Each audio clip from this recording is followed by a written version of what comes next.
start the video, so that's gonna be bad. Welcome back to the Detroit is Different podcast studios. And I am here once again in year 10 with somebody that should have been introduced to this mic a while ago. And you all are going to get a couple of people like that throughout this year 10. And that's the cool thing about being 10 years in the game of this. So go back, check the archives. And when you check the archives, a lot of people I've interviewed before, some of the stories overlap. Definitely with this brother here. So in the world of activism, in the world of artistry, so those are big arcs, and so much more. And then also, like a lot of folks, you know what I'm saying? He definitely keeps some Detroit swag and Detroit perspective with it. Omari King Wise Barksdale, how are you today? I'm good, brother. It's an honor to be here. Thank you. Always admire you, always admire the work you do, and it's a privilege to be here today with you. Yeah. Thank you.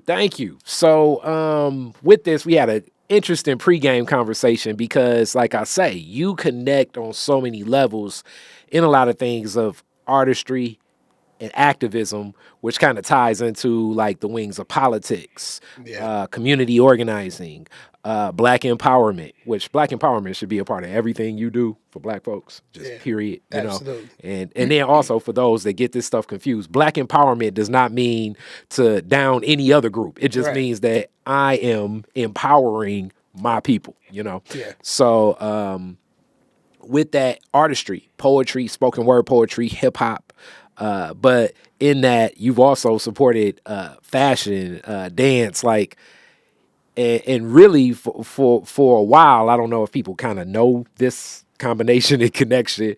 The spoken word scene was uplifting a little bit of the food scene in Detroit for a while because New Spots was like, all right, man, we need something on during the week. What do we do, man? Get some poets in here. Yeah. Some poets in here was like you.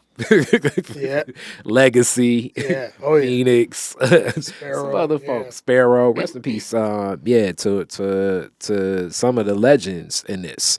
So as we get into this discussion, let's start with your Detroit roots. How deep do your family go back to the city of Detroit?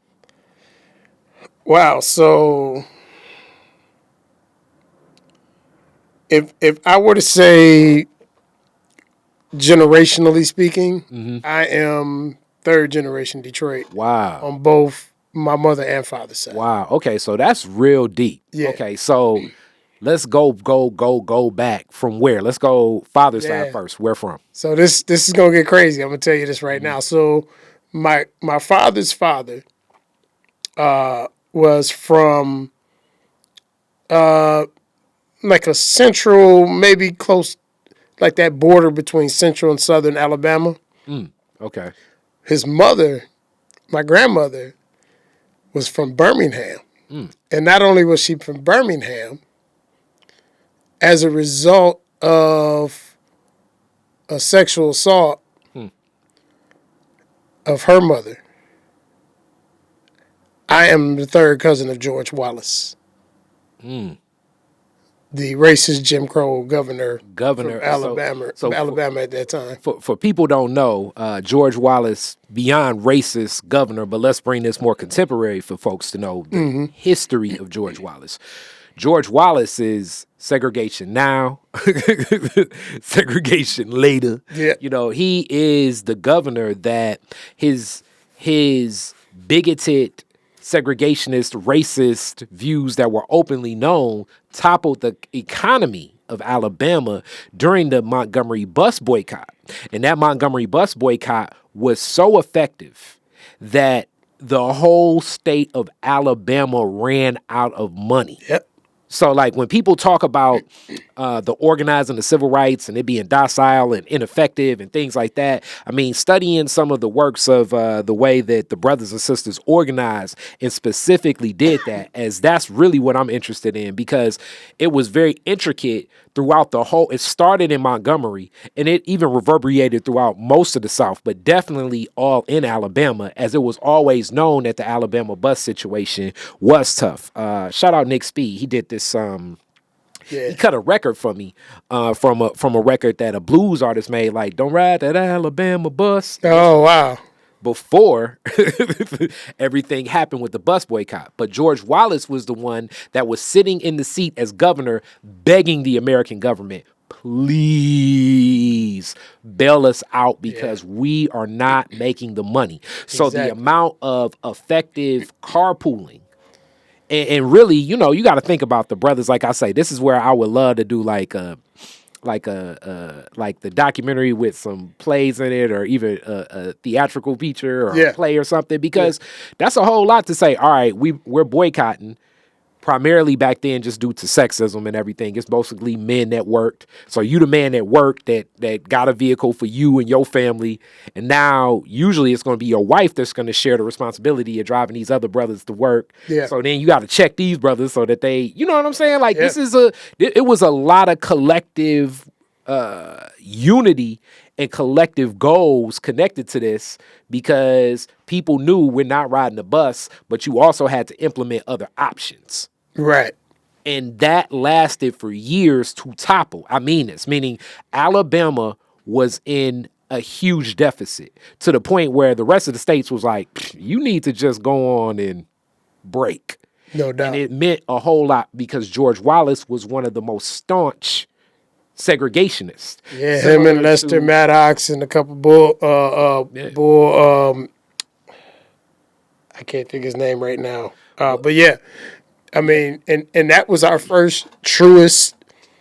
I think that's still the blueprint for boycotting on a corporate level that is used now. And I don't think it's been as effective of like a pressure point. Like a lot of this was strategic. Like when people say Rosa Parks wasn't the first. No, she was not. It was very strategic. It was a system. It was planned. It was an effective economic act of war. Absolutely. That our people executed very effectively, to the fact that I believe that led to the Civil Rights Bill, because the rest of the states were looking like, well, damn, if they did that to them. Right. Right. Yeah. We don't want no part. Mississippi was sitting on the side like, look, we don't want no parts of this. Hence the Dixiecrats eventually switch over and become Republican. Like it's a lot of things historically. Bull Connor is the name I was trying to think of. Yeah. And man, a lot of stuff historically, even like it kind of ties to our current president now. That's why it's always weird, because Strom Thurmond was also one of the biggest people that followed George Wallace. And I don't know if people know the relationship between our current president and Strom Thurmond. That was very strong. Yeah. And I'm not disparaging and supporting one or the other. I'm just acknowledging the fact that the systemic racism that exists in the rhetoric and bigotry and the industry that exists there existed then and now. Yeah. But it's ways to shift that, as that old cliche, the more things change, the more they stay the same. Yeah, man. In some of our exhibits, we started out with a Klan hood, the actual Klan hood, and we ended with a MAGA hat. Hilarious.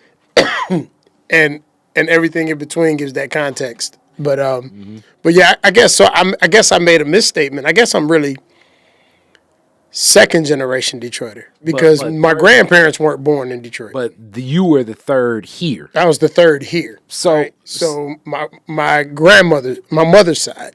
Okay, so in Alabama roots, as I often say, those are like some heavy Detroit roots. Yeah. So from Alabama and escaping, usually I'm used to the brothers saying like, look, my grandfather was escaping lynching, similar to the Coleman Young story and everything. Yeah. But a grandmother escaping the horrors of that type of sexual assault, that's something that my great grandmother. Yes. Great grandmother. Yes, yes. So in this story, connecting to coming to Detroit, what was it that led them to Detroit versus other places, though a lot of Alabama folks were, in Detroit? So, that's one thing I've heard a few different theories of, so I don't know if I have a specific answer for that. Yeah.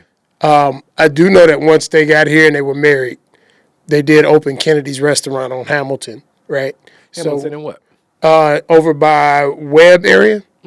Yeah, so we had I grew up like working the penny candy counter at my grandfather's and grandmother's restaurant. You know what I mean? So, which was beautiful because I learned a lot from that. And it's funny because my father's parents traveling not together. I believe, from my understanding, they met here. It's a much different story from my grandparents on my mother's side. Okay. You know what I mean? So, but definitely, I do know my grandmother in Birmingham had a lot of issues because she was seen as white because of her light skin, Complexion. Yeah. and she was never black enough for the black community, never white enough for the white community. And it was really tough for her to exist down there. And then also, I'm sure for George Wallace to end up governor, his family probably had a lot of affluence and influence then. Absolutely. And it was probably known. So it's not like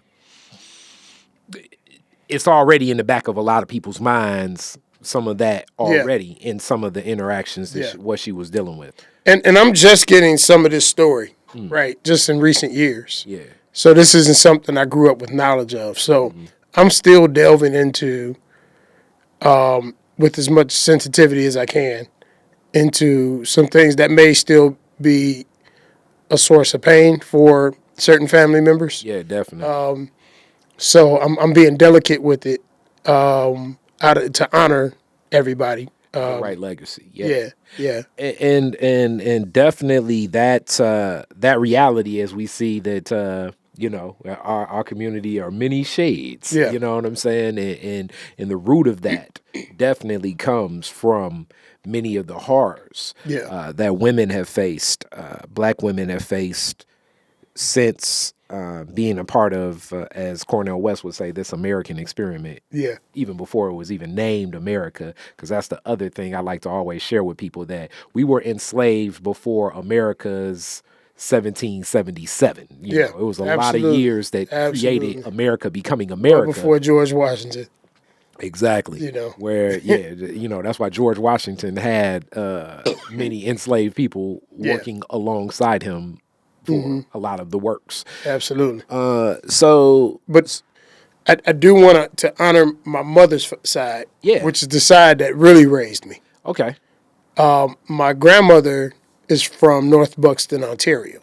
North Buxton, Ontario. Which is about 45 minutes once you cross over to Windsor here in Detroit, into Canada, which is the highest underground railroad stop. It's just south of Dresden, which is where Uncle Tom's Cabin is. It's by Chatham, Ontario. But I was going to say Chatham. North Buxton was a heavy location for John Brown and Harriet Tubman to funnel people through to this particular underground railroad location, North and South Buxton. And every year, Labor Day weekend, we do our family reunion there. And it's called homecoming, because it's not just our family reunion, which my family still meets on the property at the houses that my family built, right? But 30,000 people come to North Buxton, many from the United States, because that's their heritage, that's their history, or because they want to be a part of it. And we have a museum there. So you can go in the museum and you can read my entire family tree. And you can go sit in the the schoolhouse in the seat where my grandmother and her sisters received their education. Wow. We can go to the church where they prayed. We can go to the cemetery where generations of my family is buried. So with this, that means that your family went on the pilgrimage of the Underground Railroad. Absolutely. Absolutely. And one of my great level grandmothers, from what I'm told, gave birth at Second Baptist Church before crossing over to Canada. Wow, ain't that something? So, now my grandfather, on the other hand, the grandfather I knew as my grandfather, who died when I was 9, he was from Hopkinsville, Kentucky, right? So he's a Barksdale, which is family with the cars and the hooks, which you're familiar with. And so I didn't know, this is just a quick Easter egg. I didn't know till Bell Hooks died that she was my cousin through that family. So, but the Barksdales are not my biological family. I found out when I was 18 that my real grandfather was Salih Hashim, who is from El Birra, Palestine. So my biological grandfather is Palestinian. Yeah. Wow. So on my mother's side, I'm like second generation American. Yeah. Ain't that something? So a whole lot more. Yeah, your story is, as you say, it definitely goes deep. Detroit Yeah. is different. Yeah. So I like it. And Palestinian, so that's even heavy. So freedom fighting has been, and people that took the Underground Railroad, damn, you got some fire in your veins, my brother. I mean, and the connections go heavy because my mother didn't know her biological father. She didn't even know exactly where he was from. We found out when my mother was actually dying. My niece did a DNA kit, and we discovered her siblings. And, we did the history with them. And she was in a coma, so she never got to hear the story. Wow. But my grandfather was from, he grew up going to a mosque. Now, she didn't know, she knew his name. That's all she knew about him. He went to a mosque, the biggest mosque in El Birra at the time, called the Omari Mosque. I think it's El Omari Mosque, right? So my name is the name, which is a rare name, is the name of the mosque my grandfather went to. That is rare. That is. It is not connected to him. Yeah, I was gonna say that is some serendipity if it ever existed. Yeah. Also, given some history, you spoke of Chatham and North Buxton. Those are places that we know more so. Like you can find being in Detroit. Detroit is right. It's an international border crossing. Actually, one of the busiest port when it comes to a lot of shipping and cargo. But also Windsor, Ontario is right there. Yep. So this was a passage for many through the Underground Railroad. Absolutely. Even to, I forget, when we had the 1440 studio, I forget that cathedral that was on the corner that Pastor Womack had at the time. But like it's other artifacts, and even Second Baptist has it where like it would be caskets where that would ship, and then under bodies would be, and you be let out, like where people would be living. Like it was a lot of tactical strategies that went into the Underground Railroad. Absolutely. It was a whole system. It was a government. When you think about it. It required leadership. It required agreements, covenants. Yes. It required foot soldiers and thinkers and think tanks, and it was a government. It was no cell phone app of you come in and you not. It was a vetting system. And then it still relied on so many people that played a role on the plantation being there too. Yep. And in support of the people making that passage towards freedom. And then also, even in Canada, it's not like many iterations of the Black experience. It's not like you get to Canada and Canada's giving you a new house, you still have to new figure car, it out. You have to figure it out. Figure out a lot. So some of those families, the ingenuity and the brilliance in a whole new climate. Because I mean, think about it. Y'all done been to Alabama, Atlanta. Imagine now going to Toronto. The beauty of it is as horrible as slavery was to us. For the first time, because we were builders and agricultural engineers before slavery. Definitely. So for the first time in generations, people left the plantation. They were the first in generations of their bloodline left the plantation, were able to build and grow for themselves. So they didn't have to figure out how to build. They didn't have to figure out how to grow. They did have to figure out the new climate. Yeah, the climate, the people, the culture. Yeah. and it's come together where you say 30,000. I've heard a little bit about it through it's a comedian that always talks about it, but I'm not aware of everything. But it's interesting that you speak of this and people connecting like what you call it, Tamia and other people. Yeah, You I'm know. linked to her familiarly. So yeah. So so in this background, and then you mentioned on the West Side growing up. That's where your family had a store. What part did they stay in? Because I'm just so used to like Black Bottom. So being the Euclid side. and Wildermere was the Euclid household. and Wildermere. That was the household. When did they? When did your family get the house? So they had it my entire life. Your I whole was life. born in '73. Okay.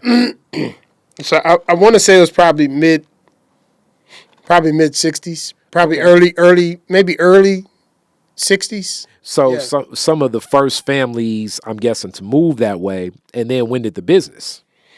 So the business, once again, was around my entire childhood until I was about, I think, 1989 or 90 is when they closed the restaurant. But you know, the beauty of the restaurant is my grandfather couldn't read or write when he started, you know. So my grandmother was able to, but my grandfather was the person in the restaurant every day. And Doris Biscoe, remember Doris Biscoe, the newscaster? She had a show that used to come on at like 6 a.m. called Learn to Read. So my grandfather learned how to read watching Doris Biscoe's show every morning before work. Ain't that So he had a successful business before he knew how to read and write. Yeah. So, and for people that wonder how and where things functioned, back to some of that ingenuity and the brilliance it takes. Which I know this sounds so crazy. I'm interacted with a lot of people that we would label as illiterate as well, but the way that it's other levels of brilliance and understanding body language, people, what's happening. Even road signals, like other things are heightened. Yeah, man. I know great poets that don't know how to read or write. Great poets. Yeah. And that's not me. That's not me promoting not learning how to read and write. Yeah, but it's a level of your brilliance should not necessarily be limited to some of the ways that we think we usually traditionally label a person brilliant. Yeah, and we should be able to honor people where they are. Yes. So the space, and you said Euclid on the west side over there. Yeah. All right, your whole life, and that's not that far from here. So that's like that footprint, or as we call my father went to Northwestern High School. Yeah. Northwestern Central Community. Yeah, my mother went to Central. Yeah. Yeah, my grandmother's family, they lived here in this area. Okay. Right. Your Clements, mom had it right. Fairfield, Cortland. That was. Yeah, your mom had it right. Go Colts. Trailblazers. I'll be on the track like, my mama was a trailblazer. But so being in a community like that, in the richness, and you've seen certain things grow. So that's where your grandfather was, but your parents, were they working in and out the store? What was that? My father did. Okay. My father did. My mother, we have Barksdale Funeral Homes on my mother's side, but she didn't work in the funeral home. My mother was a barber. For real? Yeah, my mother was a barber for many years. Okay, what was that like being a barber? Because I know being a woman barber is tough today, but I know even back then, and some of it is not the oppressive lens I think people look at, like the sexism. It's like when you're the old guy in the shop or you're the woman in the shop, people be thinking, now if you're a woman and you're good, you get a lot of business. Yeah, that was the thing, right? So my mother got a lot of business, right? Okay. And her coworkers, they didn't treat her poorly. Like they treated her pretty as good as they could for the time. I never saw a customer disrespect her. Well, there was one time, and that we won't talk about that on camera. Indeed. But typically The customers were very respectful. She had a good relationship with them and people in the neighborhood. I went to college and found out how many of my friends in college, like, once we got to talking, my mother was their barber. Wow. When my mother passed, Con Davidson realized that he saw my mother's picture and name and didn't realize this whole time that my mother was his barber growing up. Ain't that something? You know what I mean? So, yeah. And what was okay? And why being a barber versus a beautician? I'm wondering because I'm sure she got that question all the time. Well, I think that when she went to barber school, it was the early 70s. And I think there was some initiatives to help Get women into the field.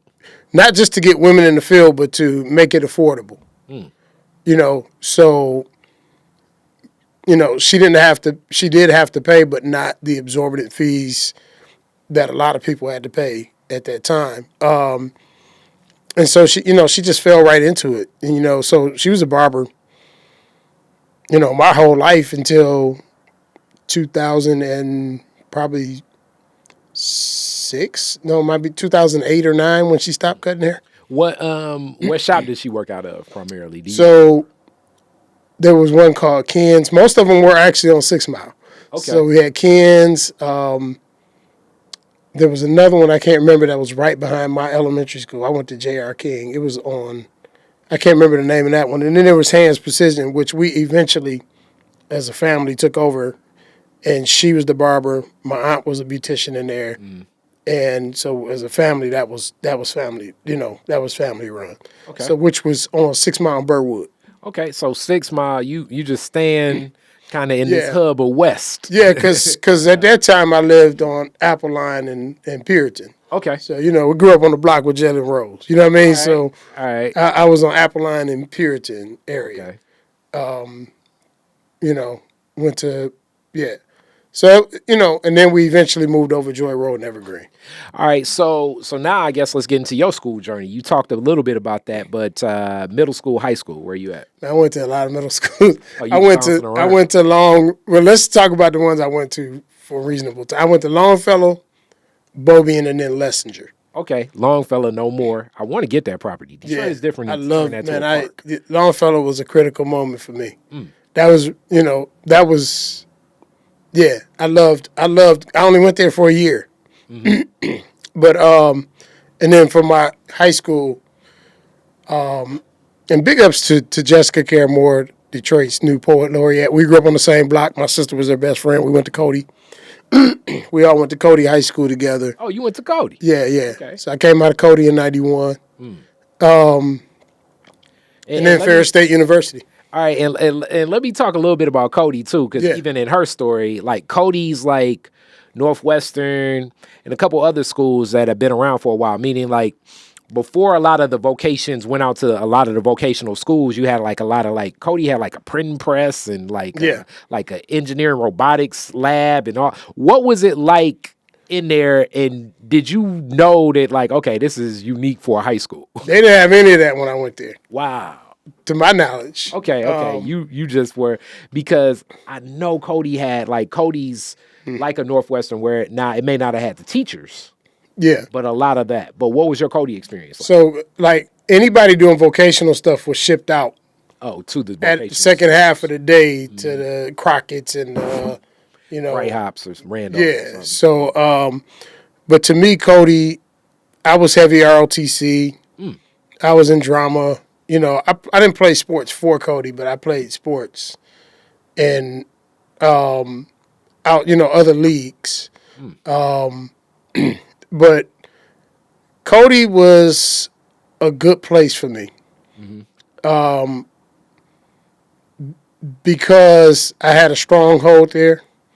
I sent a message pretty early that I wasn't to be played with. So I didn't have a lot of the issues that some of the guys had coming up in Cody. And I from an educational standpoint, I wasn't happy with Cody. But from an environment and socialization standpoint, I feel like I was treated well by other students. And, so it was a good experience in that way. So in Jessica's interview, she talked a lot about the drama teacher there Miss Story. and how the Love Miss drama Story. teacher connected her to a lot of things. And you mentioned Yeah. drama too. Miss Story made me one summer go to Marcel Marceau School for Mime in Ann Arbor to learn how to be an actor without words, how to be a silent actor.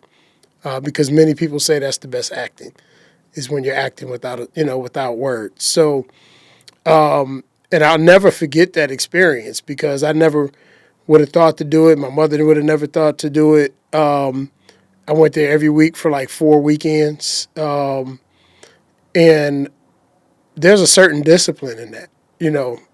But it also, I think, helped me prepare myself for what would be a poetry career. And that's interesting because that's kind of Jessica kind of brings up that connection too. Yeah. So from Cody to Ferris. Yeah. But before you do that, Okay. I do want to say that while I was there, Jessica had left before me. So while I was there, we transitioned from Miss Story for a while to Miss Kirkland, Okay. who was a black woman who brought in and had us do A Raisin in the Sun, where I got to play Walter Lee Younger. So we did Pearlie. And so I had the influence from a white teacher and a black teacher who were both supportive. So I don't want to ever leave out Miss Kirkland because she was an amazing, amazing instructor. Okay. All right. So Ferris, why Ferris? So I sat out of school for a year after graduation because my hopes and aspirations to go to FAMU didn't kind of work out the way I hoped they did. And I moved my cousin, Imana Moore, who is a big time human being. She was one of Detroit's, one of Michigan's most influential people a couple years ago, listed as that. She's a nurse at Beaumont. We're the same age. And I was helping her move to school. Her, she was returning back to school after the summer. Yeah. So I helped drive her up there and move her stuff in. To Ferris. To Ferris. Okay. And when I got on campus, I just said, this is where I'm going to be. So, and they were on quarters at the time, 10-week trimesters. Mm-hmm. And when that second 10-week trimester hit, I was enrolled at Ferris. So had I not moved her to Ferris at that time and been in that environment, I probably wouldn't have went there. So for people that are watching this, so that they know, okay, it's a lot of colleges and universities in America, period. Mm-hmm. Michigan got a bunch of them. Yeah, right? yeah. So it's a lot, just the ranking, like, if you ever come to Michigan and it's like, why are they ranking themselves as the number one college and university in Michigan? Because it's a lot of them here. so in them, Ferris State University is a university that is on the western side of the state. It is kind of in the middle of just Ferris State, Yeah. The other thing about Ferris State is, I believe some of the tenured professors from everyone that I've talked to that has gone to Ferris have more of a, do I want to say like independent, or I don't know what the right term is, but let's just put it like this. They have a little bit more freedom about how they want to lead what they want to do in classes. Yeah, they do. Unfortunately, in many cases. So which leads to some different experiences from people that have gone to Ferris. Yeah. Watch my Toby interview if you want to get deep into like how, like, brother from the hood and the D ends up with a professor on the farm, and that's a common story. That's not like out the ordinary at Ferris. But what was your Ferris experience like? What was that connection? Man, I loved my experience at Ferris. As tough as it was, as tough as they were on black people, once again, like the classroom part, with the exception of a couple of professors, I could really throw it away. But the people I met there, to this day, I have many great friends in my life and godchildren because of Ferris State University bringing us together. I met Khaled at Ferris. We went to school together. I was naturally about to get into that Yeah. question. But you already answered it. You know, we had professors, black professors like Dr. Jesse Huff, rest in peace, who was very impactful to many of us. I met my cousin, Raymond Gant, whose family is from Buxton. He was an administrator over the Office of Minority Affairs at the time. So he was already kind of mentoring me, right? Already showing me, you know, modeling masculinity, manhood in an academic environment to me. And then we found out we were related. And he was from Kalamazoo. Wow. So we would not have otherwise probably run into each other, you know, if not at the meeting point being Ferris. Just really rich experiences from leaving class and going fishing in the summer and cooking my own food because I couldn't afford to buy groceries, you know, to, relationships developed in intramural sports. And I was refereeing. In fact, one of my homeboys, Sean, is an NFL referee. We refereed together in college. Wow. But I learned a lot about writing skills. I learned a lot about, and that's one thing I did take away from the classroom. I learned more about my own humanity because I started an organization, Black, in 1995 that's still going at Ferris. But what 8 black men started that organization. We just lost one, rest in peace, DeJuan Hayes. We lost Tavares Vaughn our first year, rest in peace to him as well. But we had to teach each other how to grow up and how to treat each other and how to create boundaries and how to do community service. And it's not to say my family didn't teach me any community service because they did, but this took us. But let's frame this, and then I want to get what the acronyms stand for after this. But like anything in life, your child's perspective, and then as you mature into adulthood, taking on what will, because I think teenage years you're challenging usually like the structure of what everything your parents, school, whatever. So then you transition into adulthood. Now you're applying what values I think set in age and just in my experience and from what I've witnessed in others, like you pick back up on a lot more of that family and other aspects of community, but you still need to have that internal growth. As like the as on the new Rhapsody album, and she says, saying the Love N-word, that album, I gotta bro. look inward. That was a good one, saying the N-word, and I gotta look inward. I was like, this is nice. Neat. So what's the acronym stand for, and what led for you all? You think at that moment saying, okay, we need to be proactive about doing something. Black leaders aspiring for critical knowledge. Okay. There were 8 of us. Alonzo Dinwiddie wanted to start one particular type of organization. Mm-hmm. I wanted to start an organization. And the other brothers were working on, they were younger than us. They were all freshmen. Alonzo and I were the only ones that weren't freshmen. They wanted to start an organization. And Terry Houston, which is an amazing human being, she put us together and said, I think you all are on the same path. So we sat and talked. And we decided to create this organization that would allow us to exemplify positive images of black men to black women and black children. So we started talking, and we started fighting and arguing. And for months, we went through this process of not liking each other and loving each other.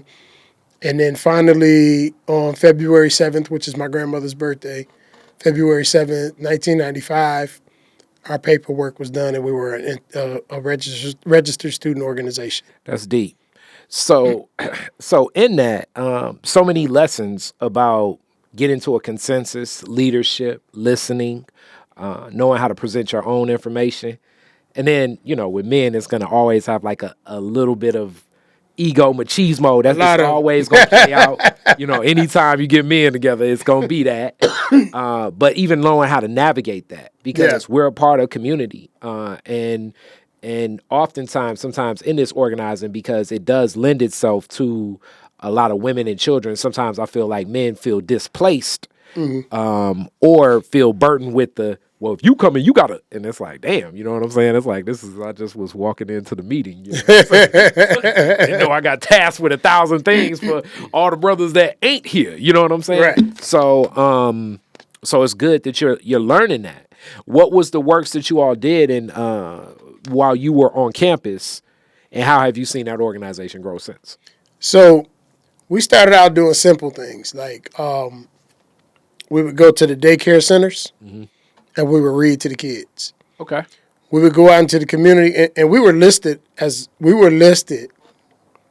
the university targeted us as a black hate group. But what they didn't know is we were going out in the community, which was almost all white, and shoveling snow for elders, white elders. Yeah. Because all that really was. Out there, yeah. And shoveling and raking their leaves. Wait, time out. Let me say this too. Okay.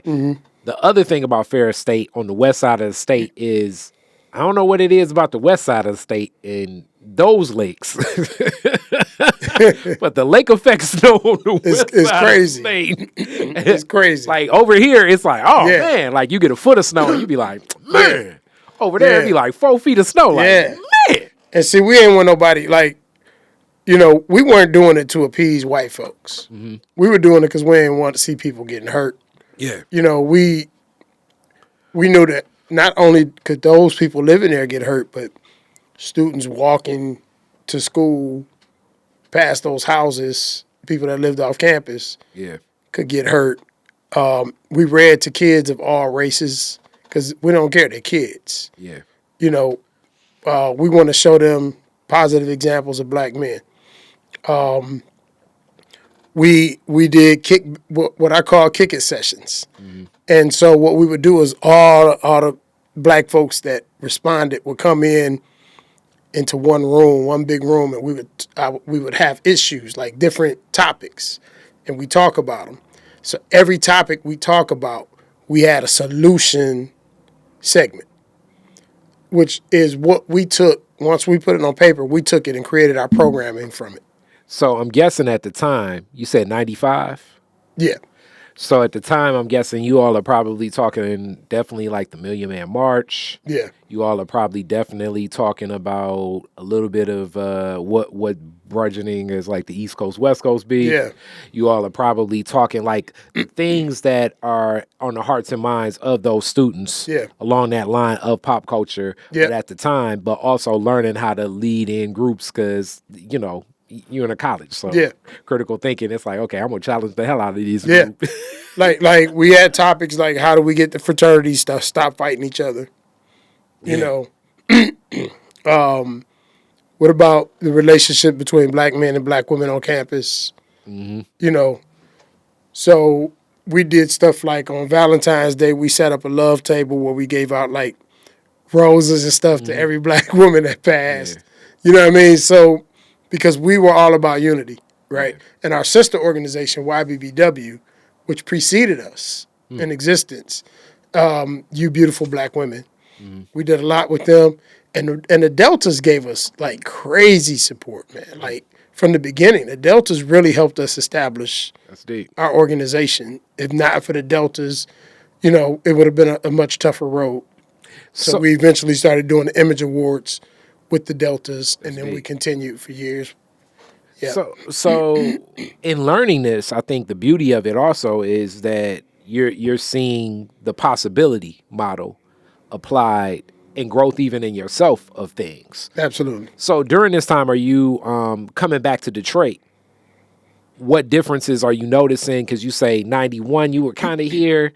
And I guess, 5 years changes a lot of stuff. But in that time, I mean, you're basically leaving the throes of the Coleman Young Detroit that you knew your whole life. Yeah, and walking into Archer. Walking into an Archer Detroit, which is completely different. By the time you graduate, it's definitely, and then you lead that organization, I'm sure you thinking like, what the hell is going on in Detroit? Detroit is different. Like, what's the perspective? So I was keeping up a little bit, right? Okay. So when I was in high school, I was on, I started out in an organization that was based on peer group counseling called Metropolitan Detroit Youth Foundation. And they absorbed me as a teenager, which I was the first teenager to be on the board of directors. Interesting. So on the board of directors, I sat, my chair every month was in between Dennis Archer and George Blaha. Interesting. Right? So I already had a relationship and understanding of Archer's thought process, right? Yeah. Which I didn't jive with completely, but he taught me a lot. I appreciated something, And let me say this, and I like even where you're framing this. So like even as you're going to get into the framing, like I have even on here, I don't agree with everything anybody. Exactly. I don't agree with a lot of my opinions from 2 years ago. You know what I'm saying? But having a contextual understanding of it means we can respectfully see, okay, this is where leadership. This is what we agree with. This is what we agree on. This is where we disagree. Yeah. We can probably meet in the middle here and move forward with these agendas. And that's and that's a sliding scale. Some people you agree with more than others. And and I think that's where you decide where you lean, right? Sure. So although I didn't lean Archer, I kind of knew what to expect coming back to Detroit. Right? I knew some of his ideas beforehand, before he became mayor, and what he would want to implement if he had the chance. So I wasn't in complete shock. My biggest shock coming home was when I went away to college, it was a complete culture shock. Yeah. But coming home was a new culture shock. I was going to say, Right? Because Detroit was different. No pun intended. I mean, Detroit was different, right? Especially those years, and I'm a kid, and for people to know this, it's like, okay, let me give you all a little bit of my understanding, and the Kari Frazier perspective of the Dennis Archer approach at the time when he's elected to mayor. Yeah. So remember, this is from the shadows of Coleman Young. Coleman Young is thrusted into that was our royalty. An executive position on a complete stance of pure blackness, as we've had even in the Shelley McIntosh interview. Like, I didn't even know this, but the minute he's elected, the police department, primarily white at the time, point blank said, we ain't going out. And we're going on strike just because this black man is elected. And so, white flight happened immediately. Like it was happening, but it expeditiously happened at that point in time. It snowballed. And not just white flight, but as Theo Pride brings up, check the archives, like the resources from the state government and federal government are not coming. So now Detroit and a lot of other like black cities need to come up with resourceful ways, which is what starts like the DGC. Corporations started announcing all of these things that need to happen. So because the city needs to earn money, because the government is no longer being fair and equitable with the taxation and sharing with any black leadership. So the stances that Coleman Young takes in the early 70s that carry throughout his tenure are stances of like, yo, you can hit 8 Mile and definitely using a lot of colorful language about it, because the way that a lot of the government systems were interacting with Detroit was very adversarial because of black leadership. No doubt. So Dennis Archer's perspective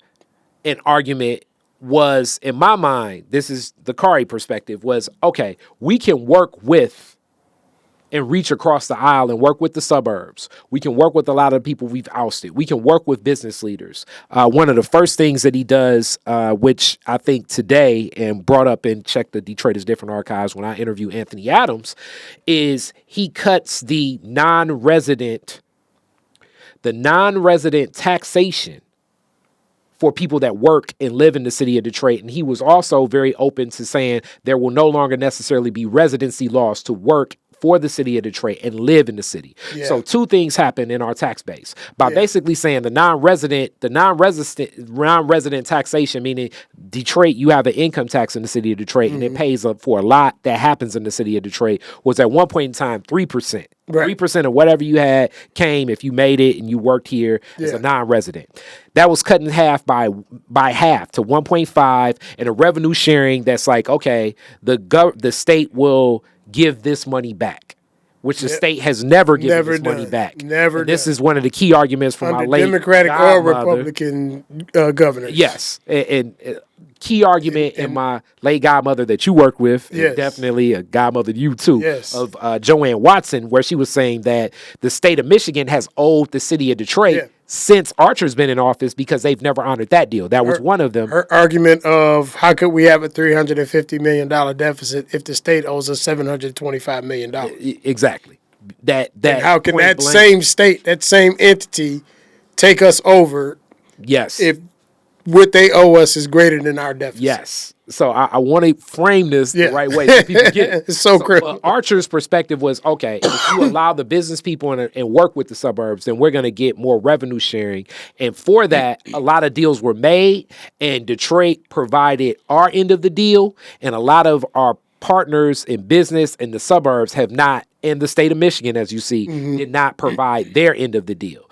And it was one of those give and take scenarios of things. And that's because the deal was written so horribly.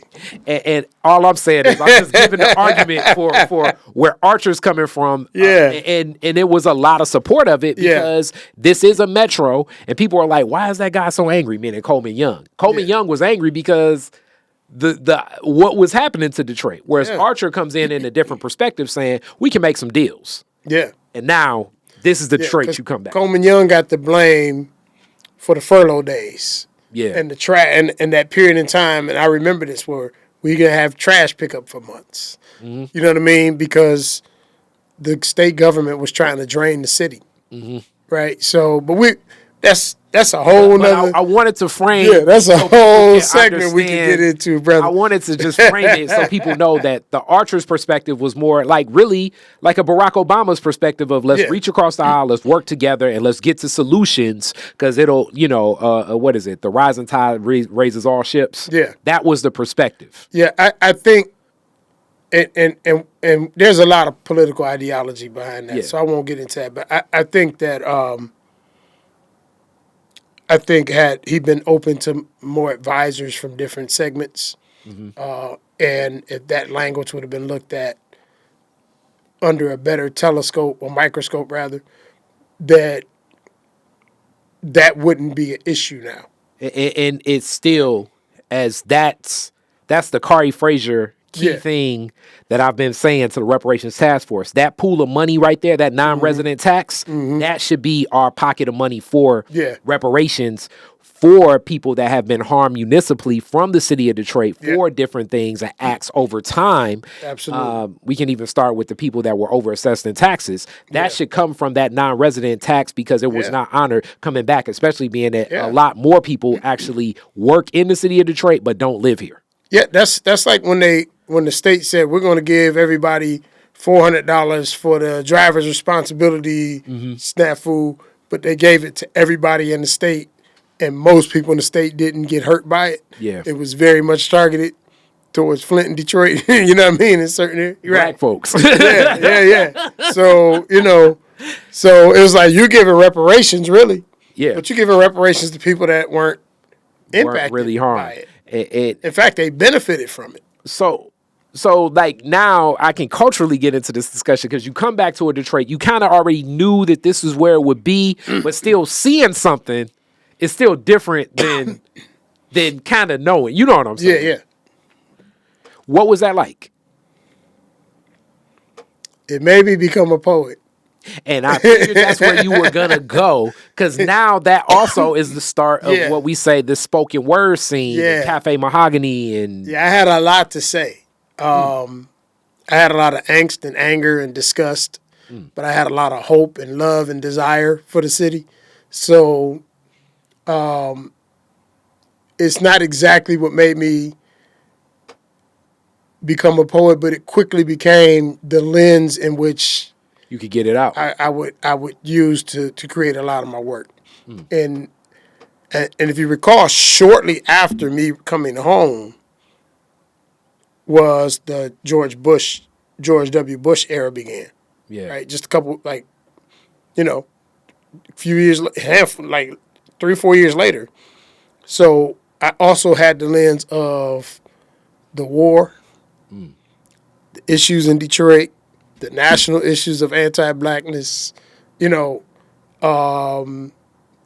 I met my brother Righteous Knowledge out loud on the basketball court. We played ball a lot together, and then we ran into each other in the poetry venue. Interesting. And then we both had kind of the same lens on, you know, and Rihanna, his wife, on what we wanted to talk about. You know, met Corey and Tiffany and hired Khaled as our manager, so we were like straight up black, black, you know. But yeah, so coming home gave me a sense of urgency, not just from a activism standpoint, but from an artistic standpoint. Excuse me, brother. And figuring out where those worlds came together was the biggest challenge for me. And one of the greatest things that could happen to me was I worked on JoAnn Watson's campaign, her first campaign. And wait, I want you to share that. And so Okay, people we're gonna don't, get into that. I want you to get at because, all right, so a couple different things about my godmother's first campaign, right? It was a special election. Yep. That was one thing. Brenda Scott's seat had become vacant due to her passing. Mm-hmm. And then ran against Gil Hill. And you're running against Gil Hill. And Gil Hill, like, and some people still think he won the mayoral election the first time against Mayor Kilpatrick. But it was not that much of a mark. Like, No, it was slim. And he was the city council president. Yeah. And he was also Officer Todd in Beverly Hills Cop. You know what I'm saying? So, like, Gil Hill was, you know, like, all signs pointed to, like, I was shocked that Mayor Kilpatrick won. You know what I'm saying? For most people. Yeah. He was a very beloved candidate and a long-standing city council member, long-standing with the police. Yeah. Chief of police for a while. Yeah.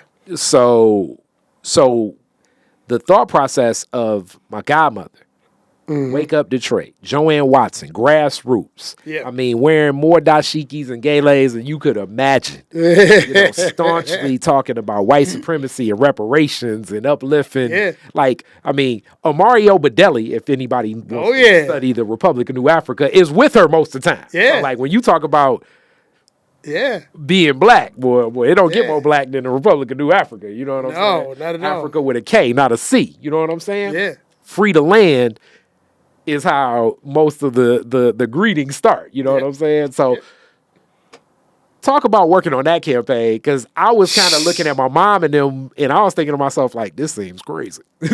So it was the first political campaign I worked heavily on.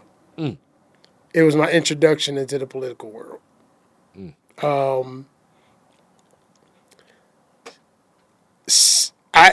I didn't know for maybe 2 or 3 years that the way we raised money on such a grassroots level was abnormal.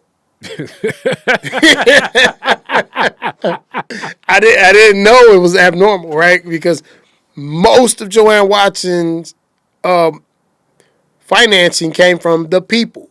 Yeah. $5, $10, you know, 15. Somebody might walk in with a check. Dr. Claude Anderson might send a check for a certain amount, and you know, but no corporations, no companies, unless they were black owned. Yep. And still connected grassroots, like no multi-million-dollar black company. No offense to Barton Cable, but Barton Cable was not dropping. Right. Don Barton was not dropping no, you know, no heavy coins. You was looking at it was a lot of checks with no commas. A lot of checks with no commas. You know what I'm saying? And so I was like, the people. And see, my mother graduated high school with Mama Watson, Councilmember Watson, right? I was figuring that. So I knew her from a different lens, but I never really knew her personally. I just knew of her. As your mom's friend, kind of. Yeah. So seeing her, hearing her talk, and let me say this. Nobody in the entire existence of the world I live in that I know had the memory and the historical knowledge of Detroit. JoAnn Watson did. Right? Understatement. And if you try to argue with JoAnn Watson by telling her she didn't say that or I didn't say that, don't fight that battle. No. Because she remembers pretty much verbatim what was said. Yeah. Right? You know, it was watching her be this savant, be this brilliant. I hate to use the word mastermind because it's used kind of negatively sometimes, but to watch her work in a way that was for the people, in a way that was very much ingrained in history and fact. I don't know many people that operate in fact as well as she did, in context. Yeah. At these WYMCA meetings on Jefferson, every week when we had the rallies and the hype up session and all of that, just watching all the people come in and, sing and talk, and caterers donate African-centered dishes for our meals, and, seeing the kids in the room and the adults and the elders. Some of the elders passed in the process. You know what I mean? Just seeing that community. I had never been in the Pan-African community like that before. Wow. So it was, Yeah. you know what I mean? I was mind blown. Yeah. I was tapped into my blackness already.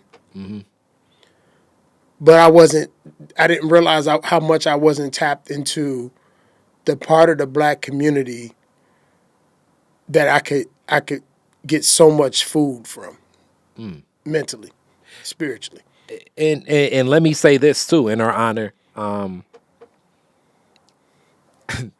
My godmother was asked to run from a couple key figures that she looked up to. Her godmother, Yep. Irma L. Henderson, Yep. Esquire. She used to have me take meals too. Oh yeah. But she always said you shouldn't run for office until you're called to. And also Marianne Mahaffey. Marianne Mahaffey. I loved Marianne Mahaffey. John Conyers at the time also was like, yo. She was working for John Conyers at the time. Yeah. So part of her run was so like multiple people were asking, and people in spaces, and those are three that I know. It's like, all right, let me take a little bit of heed. Yeah.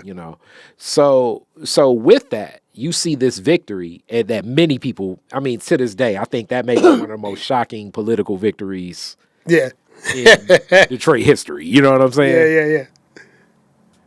What was it like the night that it won, and then now shifting into office? Man, the night that we won, I want to say,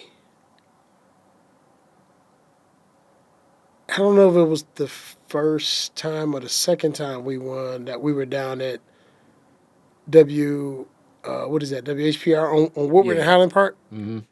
We had a big, I want to say it was there. But I just remember the energy being so high. If you could imagine, if and this is not to you, but to the audience, anybody that listens, if you could imagine the highest feeling you could feel and the heaviest weight falling off at the same time, you're in the stratosphere. Because you were part of this thing that was so major, and not in the typical way of being part of a campaign that wins, and not in the typical way of putting in all this effort, but in the typical way of, there was a different historical element to this particular moment in time. You know what I mean? Like, you knew that there was a certain representation going into office that had never been seen before. And that's not to knock the great representation Yeah. of the Clyde Clevens and the Irma Hendersons. And, this was just different. It was a collective win Yeah. for the people. Yeah. And that grassroots, like you say, the people really giving $5, $10, Yeah. they're writing the $15 check. Like, we won. Yes. You know what I mean? Like, and to see a woman in African garb not being afraid to go into, these spaces that nobody else is wearing African garb from a genuine standpoint.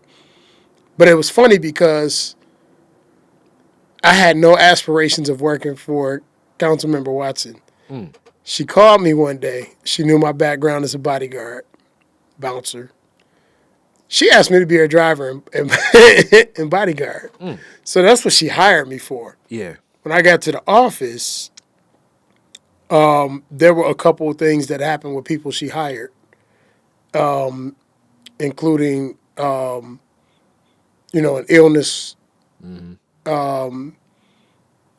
that took, that eventually took, who was one of her campaign managers, Cynthia Simpson, Barbara Rose Collins' daughter, Yeah.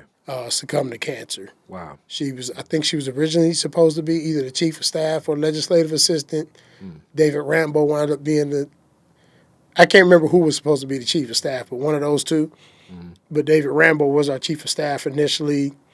But a couple of the legislative assistant positions didn't, as a result of some stuff, didn't get filled. So she was like, okay, I need you to Feel this there. write these 11 resolutions, these 11 task force resolutions. And I was like, what the hell is a resolution? Hilarious. So, I went around and I did know some people on the floor, and I asked about the resolutions, and she had told me to research it online, so I did that. And then I got a couple samples of resolutions.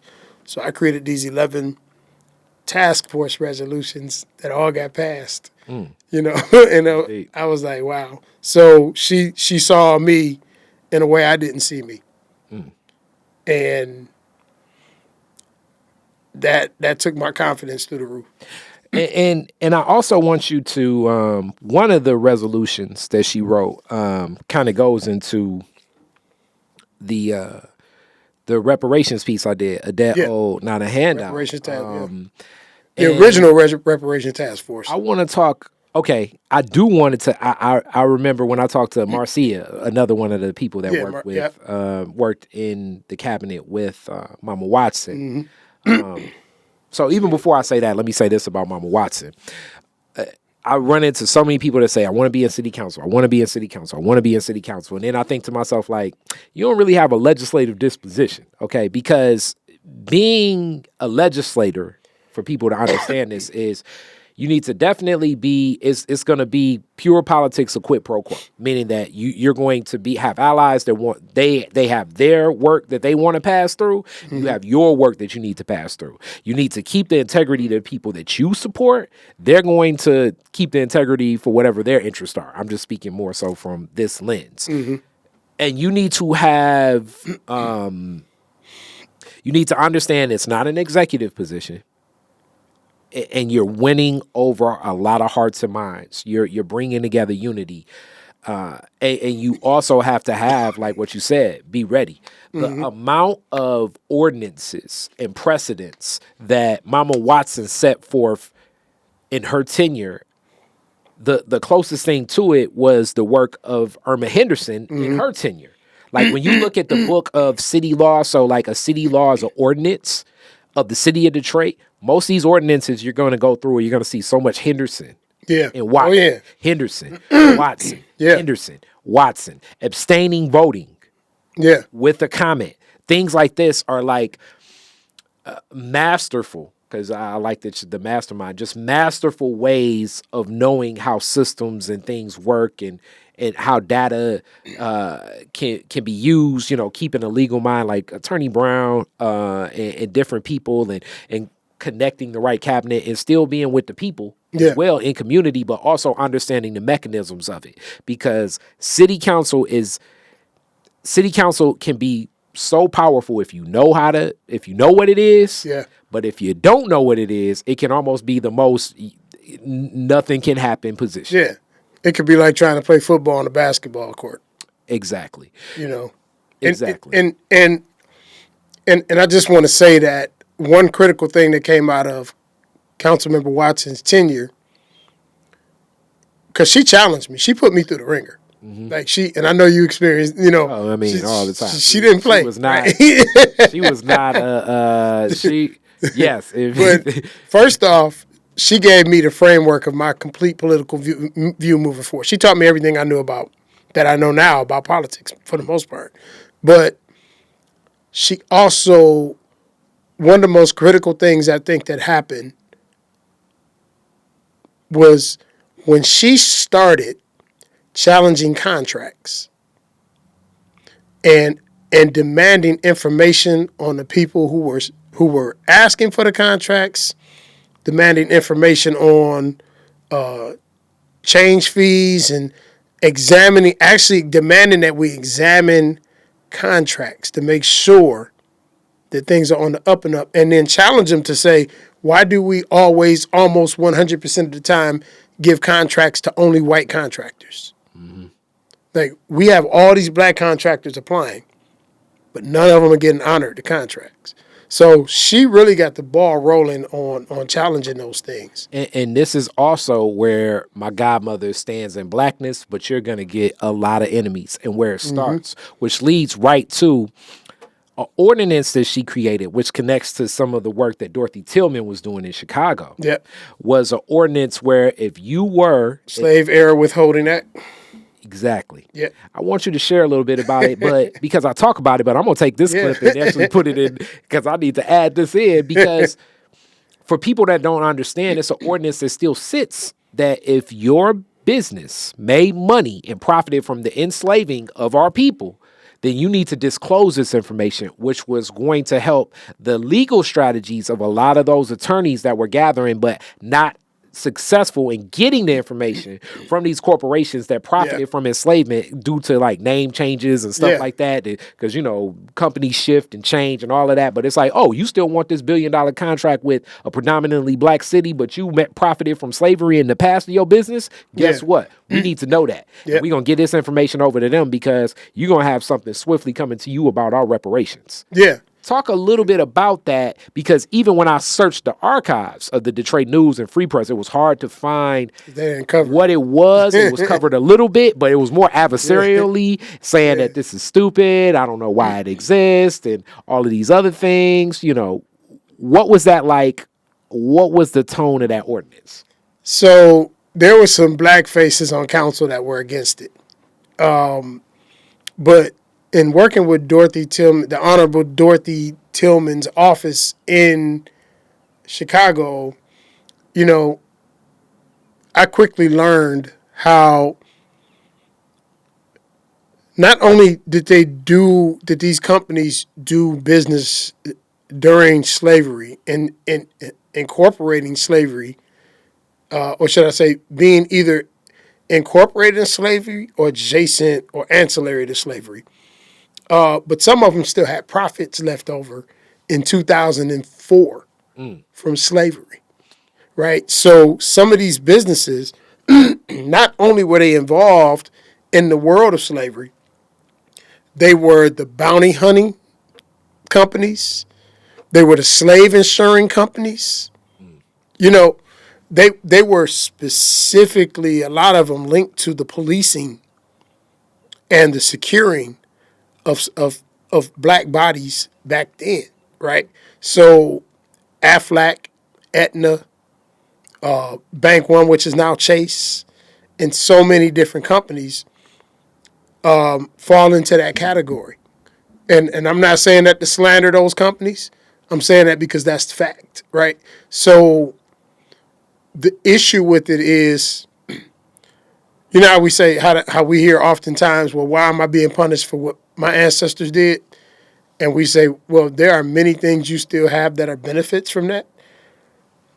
these companies still have benefits left over. In fact, their complete existence is a total benefit from slavery, right? So you have wealthy families continuing to get wealthy from the origins of slavery that never give back to the community. And if they do give back, it's only from a marketing and PR standpoint. So when we talk about reparations, we're talking about not just repairing families and legacies and generations that were destroyed and separated. We're talking about the head start that these groups have, right? These individuals or these companies have created for people who look like them, which creates a continued deficit for people who look like us. So while you started the race 2 laps ago, and we only get to start the race now.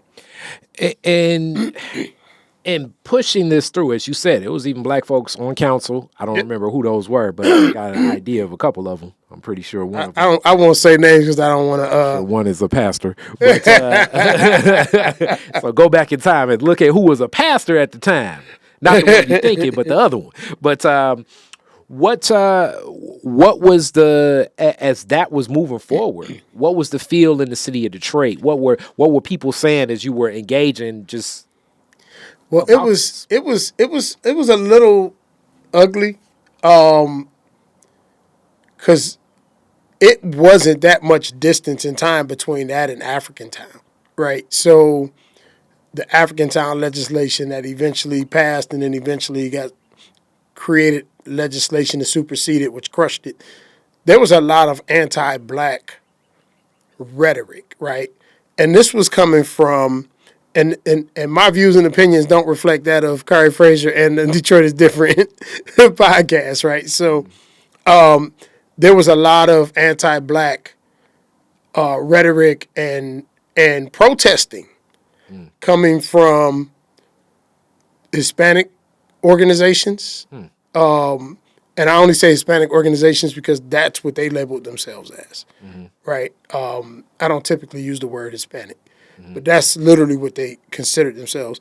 The Regional Chamber of Commerce was behind, and then our own black people, which, unfortunately, a lot of us don't understand economics, group economics, and the impact of that.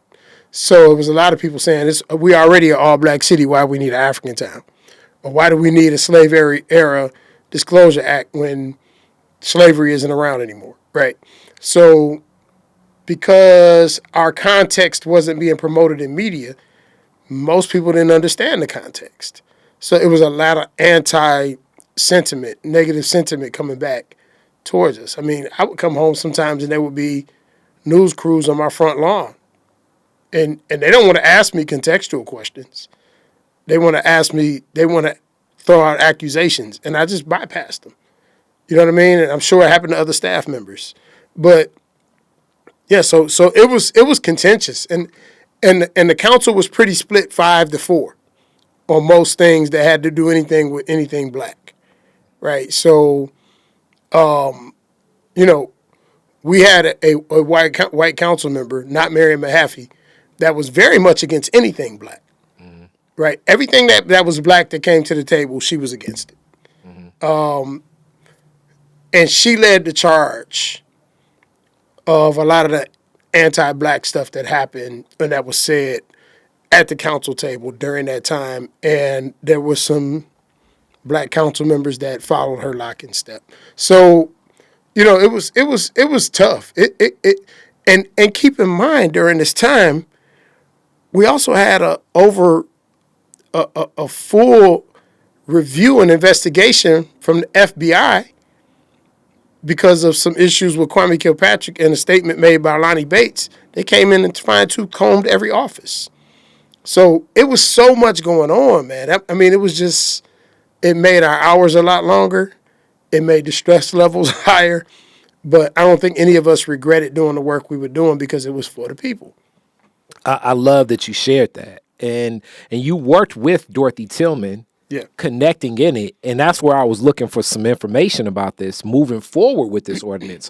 What was that relationship like? Because another thing about Mama Watson is she's supportive of black folks, black women. She's beyond a champion for, and just got a network with black women across the world. You know what I'm saying? Rest in peace. They absolutely maintained a positive relationship, and were able to bounce ideas off each other. You know what I mean? Like when you're in that position, you need someone.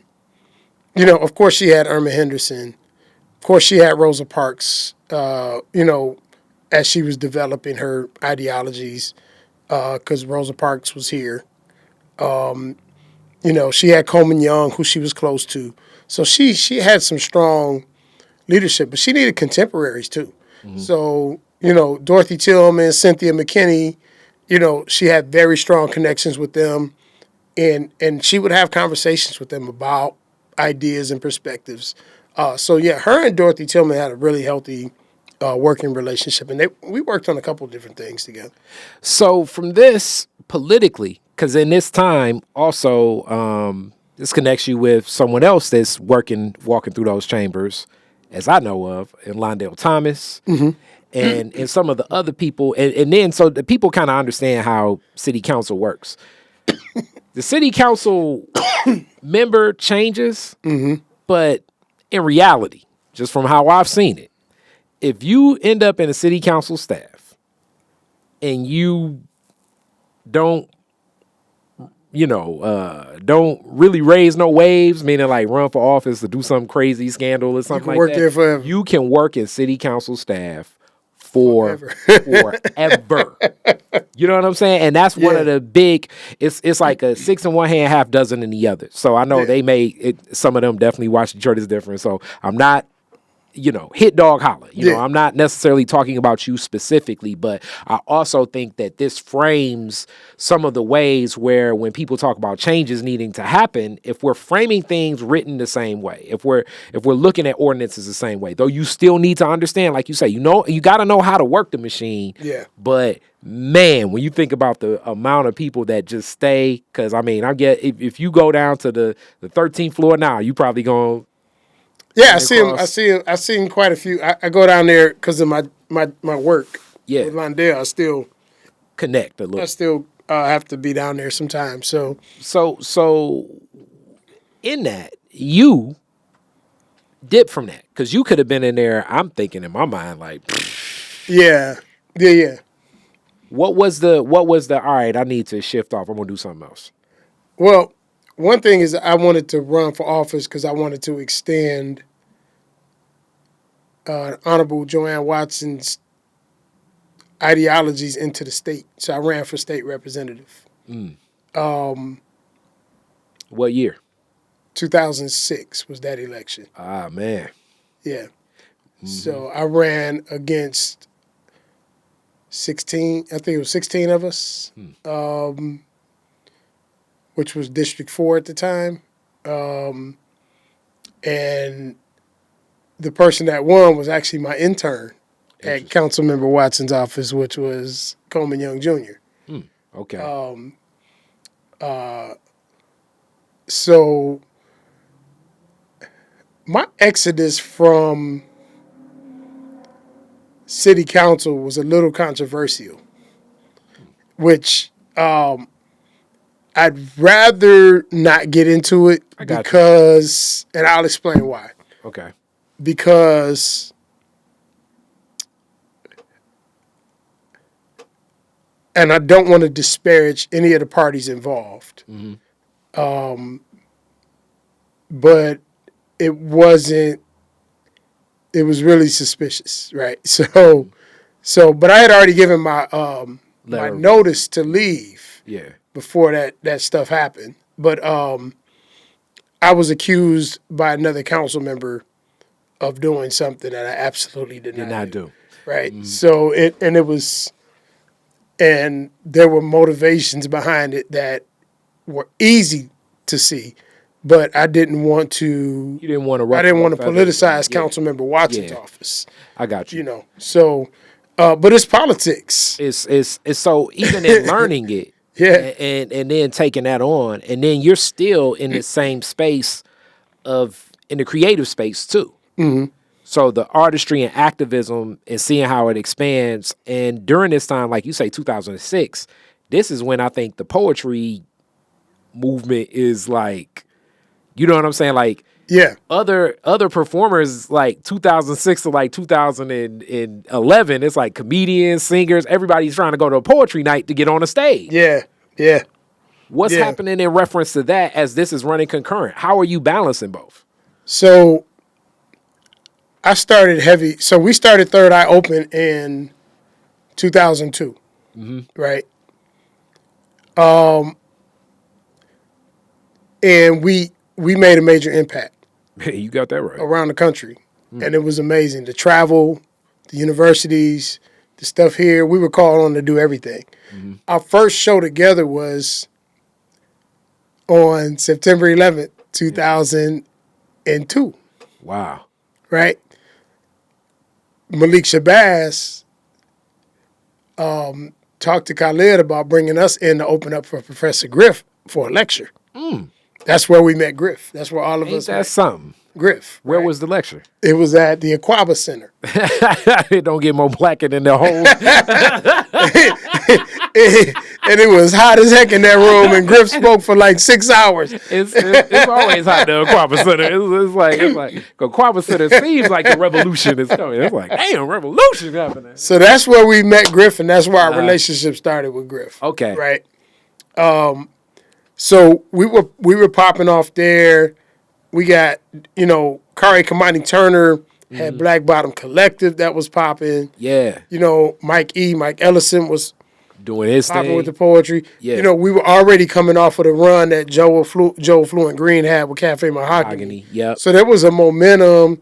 Sparrow had the Key Club, which was really where I broke myself in. And moving forward, I met Legacy at the very beginning and Ben Jones. So we all had a big family, and it was an explosion into the poetry community, and it just bolstered everything. Def Poetry Jam was major at that time. Yeah. So that really drew people's attention to their local poetry scene. So later on, I met people like, I saw Londale working for Alberta Tinsley Talabi in the office, in the hallways, and then I ran into him at a poetry spot one night. And so we wound up doing competitions together, won a championship together in the Midwest region. And I got in the slam. I mean, it was just, man, listen, that's a 20-hour segment within itself. I like that you're giving this, but it's also running concurrent with the activism and seeing that politically. Yeah, we were doing anti-war rallies. We were doing poems about George Bush and the war and Dick Cheney. And I don't know if you remember this, but another spot I loved, and I need to get him in here and talk about 10-year stuff. But remember the Johansson Art Gallery? Johansson Gallery, yeah. And when Kevin Hansen that ran that did an anti-war rally, it's like I remember you were there. Londale was there. This was early in Nadir before we had the 1440 together. Yeah. Jenny Lee was there before Allied Media and all of that stuff. It's like young anti-Bush. I think the long hairs was there. And it was quite a few people, man. Yeah, like people that I look at now and it's like, damn, I remember them back then. You know what I'm saying? So this is all running concurrent. Yeah. And as this is happening concurrently, like at that time, it seems like a lot of you all are shifting the way that you function in how you're going to engage systems because you still do so much work there. Yeah. What have you found now as we're getting closer to a close, and I got to bring you back, that functions more politically? What would you say from then to now about like these systems as now you've transversed into different forms of still writing, but seeing legislatively how systems can change? I think that from a legislative standpoint, not much changes. Because the people aren't forcing it to change. And I think that there's a lot of legislation going around that are being pushed by small organizations and groups. but they don't necessarily represent the whole or even a mass amount of people. So I think that we need to become, and you know the old saying, we need to get more politically involved. I think we need to become more politically astute, right? Like we talk about just get out and vote. Just vote. No, don't just vote. Like learn why and how you're voting, right? Like have a plan, have a developed plan to vote. Because if you just vote with no information and no knowledge, your vote is a shot in the dark. You know what I mean? It's a dart thrown into a crowd, and you might hit the right place. You might not. I love you said that because Lord knows I've been having so many debates with some OGs about this upcoming election. Yeah. And that argument of just, the voter die or whatever. And like I say, one of the first things I often tell people is like, okay, and Mama Watson usually gets brought up, but I'm like, who's the most effective politician you've ever seen? Why were they effective? What's the legitimate expectation for what I can expect? Is it because, and then this is the other question that I kind of got for you that's been wrapping in my mind, especially in a city like Detroit.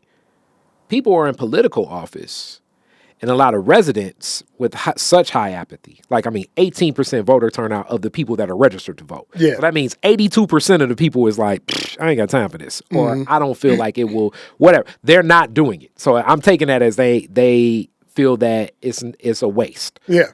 With that being said, it's kind of like a pervasive belief, and I sometimes even hear it, that people are celebratory over a politician doing something for them.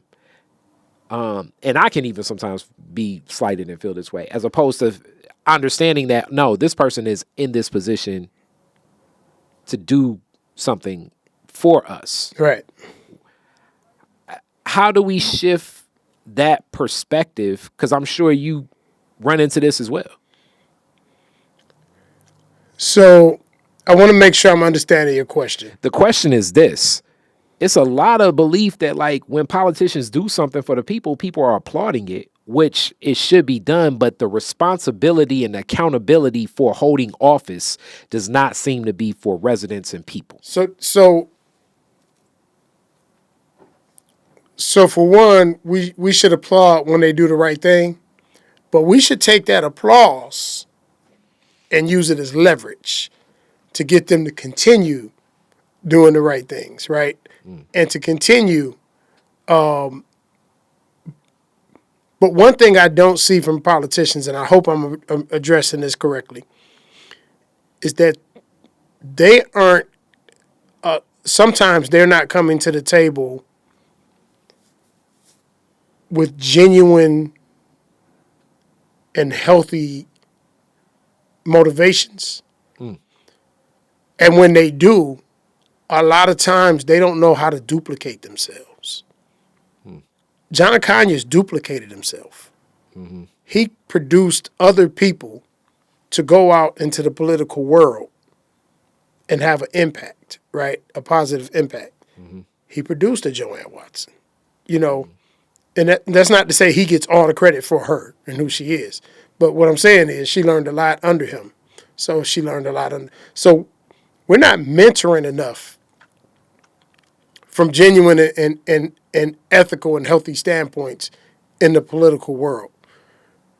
And a lot of times when we do mentor people in our offices or in the community, we're doing it from a conservative lens, right? A black conservative lens, which is not the same as a white conservative lens. A black conservative lens is, you have to wear a suit that looks like this every day. You have to do these rigid things every day.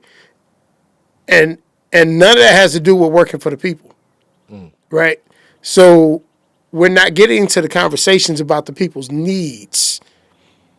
We're getting into conversations about what the last news article or the buzz is around the country about what people want. I like that you framed it because you picked my question up and ran even further than I expected, because that's really where it's at. It's almost like I feel that some of the arguments are trying to tell us as the people why we should want what you're offering. Meaning, you know, like you're a kid, like, hey, Ma, I want pizza for dinner. Nah, you gonna want green beans. Right. It's like that. Which is why you see so many of them running on the same platform. Right? Yeah. So, like, when I ran for office,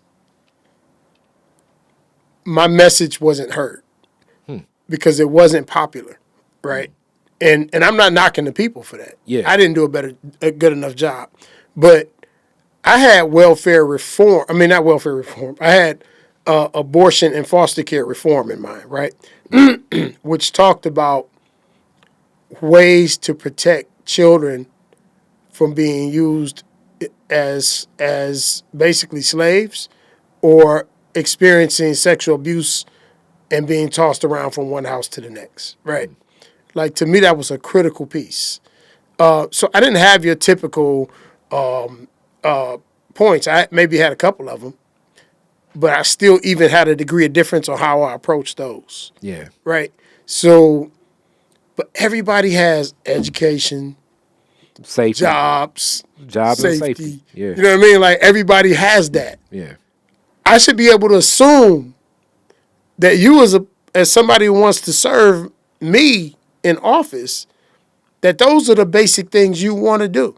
Mm-hmm. But tell me why and what you're going to do to work on the things that aren't buzz topics that negatively impact our community every day. Yeah. And JoAnn Watson did that. She did it abundantly. Yeah.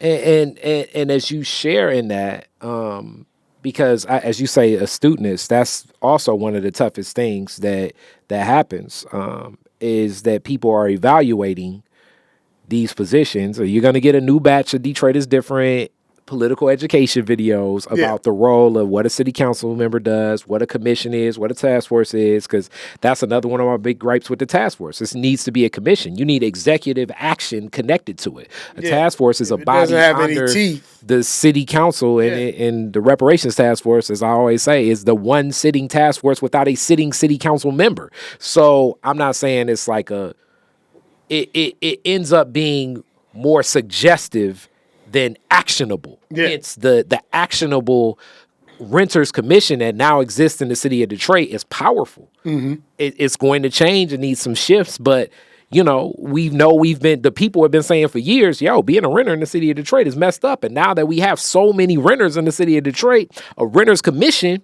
that's actionable. See, that's because it now has teeth and it has monitoring. Mm-hmm. There are so many laws on the books that don't have a monitoring system with them, right? Clyde Cleveland created a law, a city law, and then JoAnn Watson and Mary Ann Mahaffey and a couple others brought it back and updated it related to these parking lots, right? That says something like you have to post your price. It has to stay that way for 30 days. If you're going to change it, no, it has to stay that way for 40 days. If you're going to change it, you have to post it, and it has to stay that same amount for 40 days, right? This keeps them from price gouging on like and changing every day and per event. When the games across the street is $60, so then on Tuesday night when nothing's happening, it's $10. So that law's been on the books for 30 years. Wow. And it probably, I'm sure it's still there, but there's never been an enforcement agency behind it. There's never been a real time, a real employee designated to go out and monitor those and penalize them, because there's heavy penalties. We know that that's what's happening, because depending upon, like, especially in the summer, if it's a concert and a baseball game and the draft, there were parking lots for $120. Yeah, that's not their price. Yeah, exactly. And if you can get away with it, you're going to get away with it. But this is also some of the contentious relationship where, not just the city of Detroit, but America itself honors a business more than it honors a person. And then there are certain entities that own 70, between two entities own 70% of the lots. Like the towing industry that has been in limbo and back and forth in Detroit for years of what happens. And I want to throw this at you. Because even my short stint there, I wasn't even there. I wasn't there down there that long. It was just too much of a headache for me. But I often share this with people. During the time, it was with the Centergrow deal for the incinerator. Yeah. And even some people I knew like were connected to the opposition side of this argument. And I'm gonna just give this to most people. Like, you can go in there with your staunch, I believe this, and I'm for the people, but the argument presented to council, because you're dealing with hundreds of millions of dollars, possibly billions of dollars, because city council controls the purse strings of how money is given. Yeah. That's where the contractual, you're getting into some real heavy waters if you're going to challenge that, like Mama Watson did. But I remember some of these arguments for the incinerator deal. Like, I remember when they first came in, with, and I'm just using the agency just so people can get it. They came in with the black pastor. Then the black pastor came in with like the Asian scientist. Then the Asian scientist came in with the black scientist. The script. Then they came in with like the finest black woman attorney. Then they came in with the finest white woman secretary. Then they came in with the finest Mexican secretary. Then they came in with the very attractive guy. It's like they arm you and bombard you. Then they came in with their community person. Like, they followed the script. And the argument, and they will fill the council like almost audience and stuff, where you sitting in there and everybody there is like, this makes sense. It's like, I done seen that person before in community. I done seen that person. She fine as ever. This guy looks smart as all get up. I don't even know somebody that's a geoscientist. Then you sitting in there saying, you know what?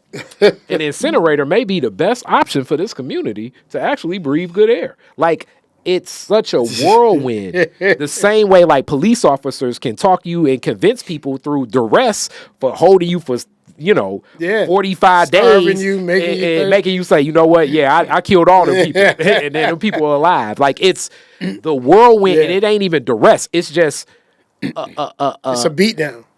Yes, the lobbying bombardment connected to this. And then you got the community person that's really being harmed, that's probably coming in there with a notebook, definitely does not have the oratory skills even to somebody like, I got a market. Might not even get the 2 minutes in public speaking. Probably getting a minute at a time. Yeah. Angry as all, paying a whole lot of money to park. One of the council members is going to try to out-articulate him. And this is the community. Yeah. Versus this whole machine over here. And they even have their group of people that's in community, but they in clean shirts. And But I do want to say that in talking to some of the council members that are active right now, I do like where their head is. Right? Like, they need help, though. They need help from the community. They need help to develop their vision. They need help to push the vision forward. They need the community to step up and help them hold people accountable. And I can't say that for all of them, but there are some, right? So we do have some people we could work with right now if we put the pressure in the right way. Maybe I'm just ambitious and optimistic on this. I think if the community has that heightened, I like that word astute, I'm going to take that. If we're more aware, as I always say, and people get mad at me when I say this, it's like, if we're aware, because we've seen this over time, and at the right tipping point, where we're cognitive of what's happening, you can have a Grand Wizard of the Ku Klux Klan, and they're going to sit down and going to have to engage with us. Yeah. I know that's very extreme, but that's the level of community engagement, because if we're not that engaged, even the people that are our champions will falter, because they're not going to see what's representative of what will happen. And we've all saw that. Like, the George Floyd moments reverberated through all sectors, because people would sit at home thinking, oh man, it's about to blow up and we gonna lose everything. And that's why they didn't want African Town to happen. Yeah. And that's why so many, that's why we need Detroit Food Co-op. Yes. That's why we need black business epicenters. Yes. Because without that economic collaborative power, we have no political power. Yeah. Right? Because even if we gather and push, we have to be able to do it in a way that affects the dollars or controls the dollars, right? So that's why we need a Detroit People's Food Co-op, and we need to build a walkable area of black-owned businesses in that area that also feed into the black community, like because we need that economic power. And more than that, I mean, this is going back to the recall of kind of where we started with the Alabama bus boycott. Yeah, Like, because if you can topple what's happening, because right now it clearly looks like, in my mind, this is just a Kari opinion, as you say, not even Detroit is different opinion. I think in a lot of ways we're in what one would consider World War III, and our adversarial enemies of this, because I think America's made it that, or what it is China and Russia. But they're not fighting this war on grounds of military. They're Yeah. fighting this economically. yeah, And Economically it's having and a chemically. lot of stuff changing Yeah. on how things is happening globally, especially economically, if you're following some of the trends, what's happening globally. And a lot of the Western nations that have been at the helm of a lot of these decisions right now Yeah. are not in the same position, and it's changing everything. Absolutely. You know, I do hope you bring me back because I would love to. I want to talk about something that I've been working on called FIST, Fair Insurance Service Trackers. Right? What's that? It's and I don't want to say too much publicly right now, but it's basically a collaborative, a group collaborative vision to drive down prices from different industries into our, that operate in our community. But I also want to talk about, I really want to get into the Black History 101 Mobile Museum. I want to get into Sasha Center. I wanted to talk a work I do little. with I that. definitely want you to speak on both, because Kalima would be like, "Go ahead." I love Kalima. Another MC. Yeah. I still see Yeah, and I MC and poet, but MC Nikki D. But speak on that. and I have a documentary coming out too about Oh, man. Detroit poetry. Okay. Which we should wrap next week. Next month. So, but the work I do with Sasha Center. First off, Kalima is an incredible poet, and we met in the poetry world. She was the first slam coordinator I ever worked with. You know, I've done a lot of slams around the country. The work at Sasha Center we do is about African American women who are sexual assault experiences and survivors. But we also do, other work outside of Sasha Center that is about gender-based violence in general. I educate on healthy masculinity, gender-based violence, nonviolent bystander intervention techniques, so on and so forth. So that's some of the work I get to do. I'm the director of programming for male engagement at Sasha Center. So I work with men's groups.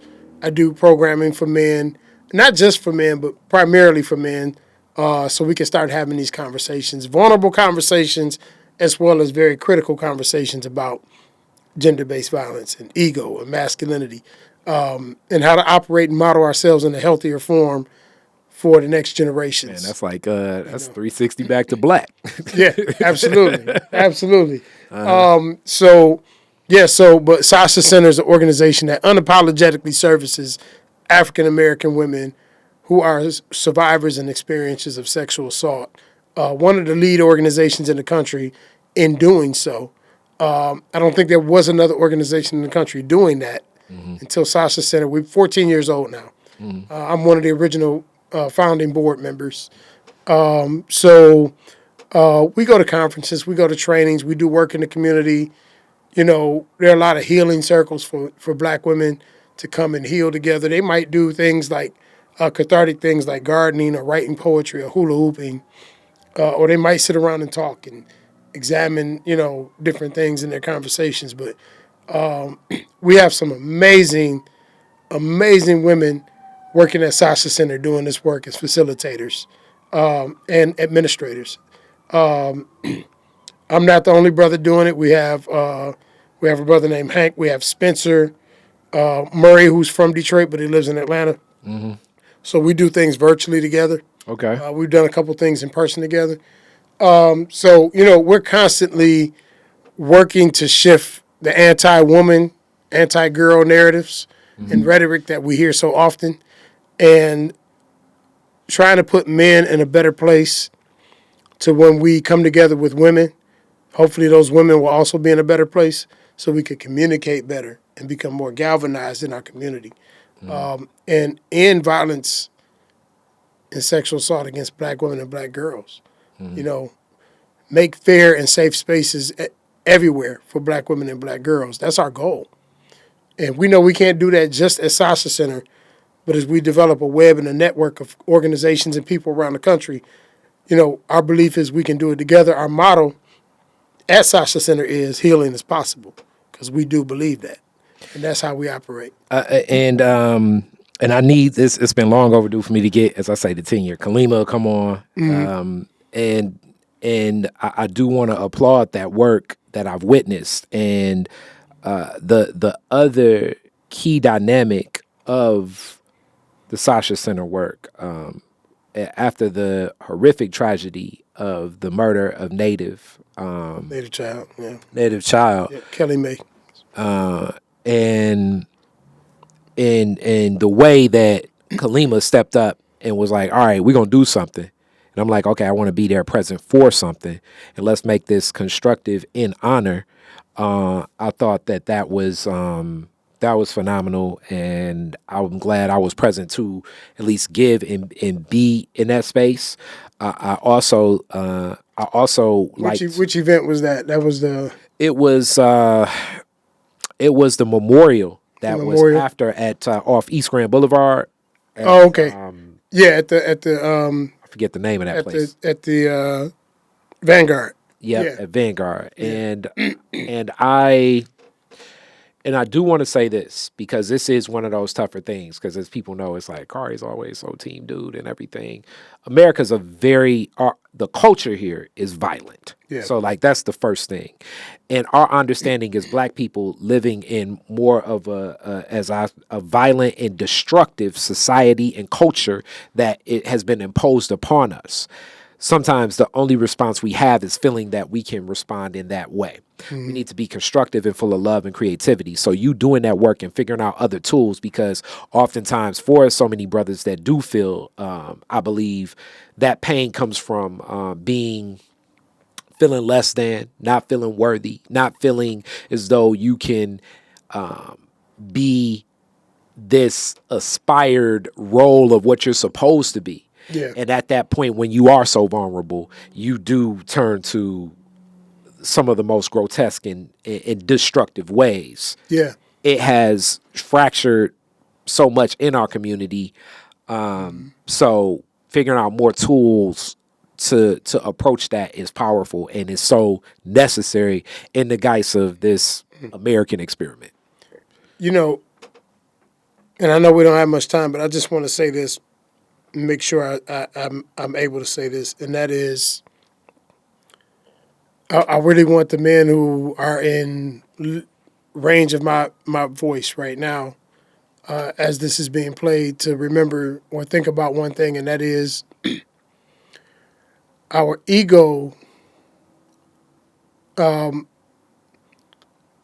what I call our pseudo ego, which is the one that we usually tap into a lot, the most, right? Our pseudo ego is prosthetic. It is a symbiote. It's an entity that misguides us and uses our insecurities and our pain as the propelling force that feeds that direction. So, you know, a lot of times when we're operating out of that pseudo ego, and it misdirects us to handle things in a way that is very unhealthy, very harmful, and very much like a wounded animal, you know. So we want to start paying more attention to that within ourselves. We want to be introspective and start working on that within ourselves. I think once we start thinking about that, we can start to be honest that it does exist, and we can start to, you know, want to work against it. Yeah. Very, very much so. And there is, like, even in this, like you say, like, there are groups that in the work you're doing where it's going to be brothers that ain't going to, you know, clown you at the barbershop for it. And it'll be more powerful and respectful to get to a more place of where where we can have a quality of life that seems so dissonant in communities like ours because of what we've been dealing with. Yeah. And the mobile Black History Museum, and I'm definitely gonna have Khaled on talk about it. Yeah. Talk about your work with that as you've connected to Khaled for forever, and the professor Ferris had this professor that started collecting so many archives. Dr. Pilgrim. That's where Khaled was. That's where he got it from.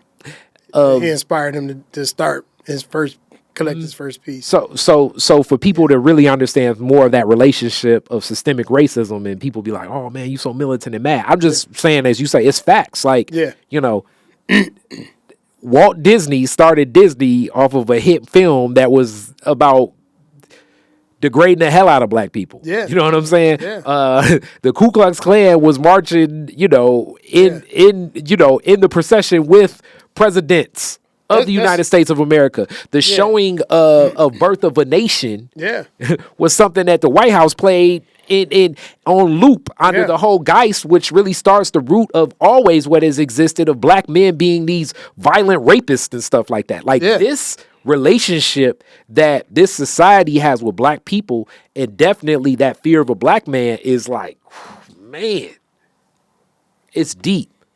That's why I tell people, man, we don't need these made up conspiracy theories that we hear from these talking black heads on YouTube and all these crazy conspiracies that when you really look at them on their face value, they don't add up. Yeah. You know, like one guy was talking about Kobe Bryant was killed because they wanted the Lakers, they wanted to secure, and the Illuminati wanted to secure a win for the Lakers so LeBron can have another victory. And then he also said Big Pharma killed Kobe because they were fighting over the name Black Mamba. It's like, well, you just said two different arguments. Two different people killed Kobe. Mm-hmm. You know what I mean? Two separate groups and entities. Like, so when we do critical thinking, we can hear these things in people's conversation. We can start to see where there's enough real conspiracy going on for us to talk about. And it ain't even real. It ain't even conspiracy. Right? It's just actions, right? Like most of you all don't know about the non-resident tax thing. Because I know I didn't before I knew. Right. That, like, yes, that means that. Yeah. And that was 700 something million then. Yeah. So it's probably, as we know, billion plus now. So when we show up with 200 artifacts to a K through 12 or a college in Nebraska or in Miami or in, wherever, these are hard facts. Yeah. With researchable stories that not only happened, but if you do enough critical analysis, you can see, like there's an item called a crab shackle. And they used to make enslaved people who worked in the house wear it around their ankles because it rattles. Mm-hmm. Because there were people who were enslaved were killing the plantation owner and his family in their sleep so they could escape, right? But this lets them know where they are, or if they're trying to leave at night, you could hear them leaving. So this was a tether. This was the first original ankle tether. brace. This was the first this was the first teller, right? Yeah. This was a cat bell. You got a cat bell, you know what a cat is all the time? This was a cat bell on humans. Yeah. Before the cat bell was exist, right? So 1931, lynching the two black men in Marion, Indiana, which is only about 4.5 hours from here in the north. Public Enemy used it on Hazy Shade of Criminal album cover. There was a third man, James Cameron, that escaped to tell the story about why this white woman lied and said they did something to her and they got lynched, right? There are people with memes showing that picture in a meme saying that it was from early 1800s and it was the original Black Friday, and that's where Black Friday came from. But if you look at the clothes, you can see the clothes was from the 1900s, right? Because you had a bunch of white people partying around their feet, right? Yeah, so like I said this before in the Seeking Asylum, the Keith Williams interview last week or whatever, like white folks were showing up to lynchings like it was baseball game. And taking pieces of us home as souvenirs. Taking pieces of us home as souvenirs. And partying banjos. Yeah, it was, It was the SEC Big Saturday Weekend. Yeah. Yeah. In a lot of places where the SEC Big Saturday Weekend still happens. So we have the letter from James Cameron where he told the story. So these are researchable, hard facts, no conspiracy. Yeah. Like, and you can't argue an artifact's existence when it's in your hand. You can't argue. You know, there are people that say there was no color only, white only drinking signs, right? We got a few of them. Yeah. And some of them are heavy metal and dated in Montgomery, Alabama, or, you know, so that's why it's so critical. And no matter how people feel about the exhibit, they can't say it's a lie. And that's what I love about it, because, you know, me, and I like that, critical knowledge, because I'm big in strengthening critical thinking skills and creative thinking skills. It's not to, and different people have a different response to it, as, you know, you're a poet. Like, I'm not, I will hope that this information isn't triggering a person to say, all right, let me take up arms and start killing people. That's not that's not what this is rooted in. It's to understand the destructive nature that naturally starts collapsing and happening in this society that does exist. So if we're, it's like watching tape on your, you know, for when I'm gonna say, so let's go to, and I'm a kid when this is happening, but Buster Douglas was watching the tape on Mike Tyson. Oh, absolutely. He watched the tape on Mike Tyson. I remember this fight like yesterday because my dad didn't even really want to watch it. Everybody just assumes Buster Douglas is going to, you know, this is a fight before Holyfield will fight Mike Tyson before he may go to jail or whatever. But Buster Douglas is like, this is my opponent. This is their strengths. This is their weaknesses. This is what I'm up against. I'm going to figure out how to drop them. We're going to take them the distance, and we're going to make it happen. Because even to this day, Buster Douglas, I mean, he down there in Columbus, Ohio, training those boxers that work with him and stuff, but it's not expected. You got to know that opponent, know what we're up against, and then function. Not Mike Tyson is crazy, so let me get crazy. A lot of people tried that approach, and it was very unsuccessful. So with the museum, we start out with the heavy stuff. Yeah. Right, and you're talking about going the distance. Yeah. So we usually start out with slavery memorabilia and racist memorabilia, but then we get into the triumphant, the celebration, the empowerment, and you know each exhibit is different. So by the time you get to the end of the timeline, you're in present day. So it's set up like a time machine, you know, chronological order. So you don't just see the hard, heavy stuff. You see the beauty, you see the magic. You know what I mean? You see all of that. Because our history isn't all what was done to us. No. Right? So that's why we set it up that way. And so now we have exhibits. I carry an exhibit out. Victor Muhammad from the Nation of Islam usually travels with me. Shout out Victor. Yep, that's my brother right there. We're partners in that. You know what I mean? Professor Griff takes an exhibit out, and Khalid takes an exhibit out. But every January, Portland brings us out for like almost a whole month. So usually, Griff, Khalid, and I are in Portland. You know, Khalid and I for sure. So, but I'll let him get more into. I want him all to those get more details. into the. But I love you shared that. So now we get to the very end. The classic Detroit is different questions. First car, year, make, and model, year you got. So. I guess technically it wasn't in my name, but my grandfather passed and left, and I was driving it for a while. A gold 1977 Thunderbird. Are you serious? It was cold. Oh, man. I was going to say, man, if you still had that, man, and Jay Leno would buy that for you. In 1990, it was cold, man. You had a T-Bird. Oh, man. Oh. Gold. Oh, man. How did you finagle that from everybody else in the family, I wonder? Man, my father eventually took it from me. And let my stepbrother drive it. You know what I mean? I was like, what are you doing? Where's the first place you went where you got it? School. Oh, you pulled up in school? Oh, man, you was the man. And they were stealing those back then. The Grand Prix, the Thunderbirds, the Monte Carlos. They was stealing them joints, right? But I was like, ain't nobody stealing from me. We gonna have a problem. But yeah, I drove it to school. Yeah, it was nice. Oh, man, I can only imagine. That was, and I'm guessing your granddad kept it clean, too. So he did. Only thing was, like, the ceiling had the little cloth that for whatever reason. It was coming down. Drop down, so you driving with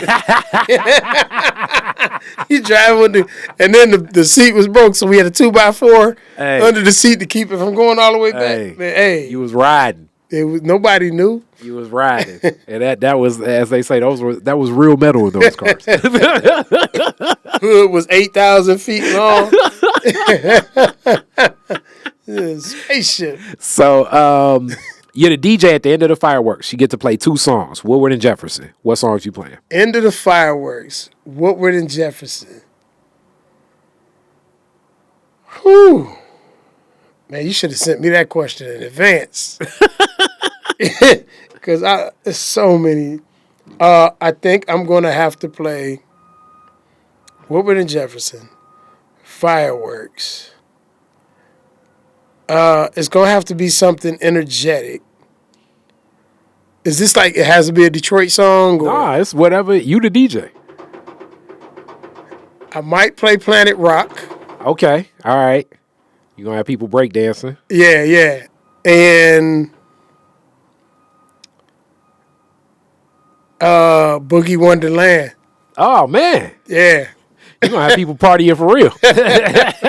Boogie Wonderland. You gonna have people partying for real. Yeah. All right, last question. You could rename Woodward after one Detroiter. Who would it be and why?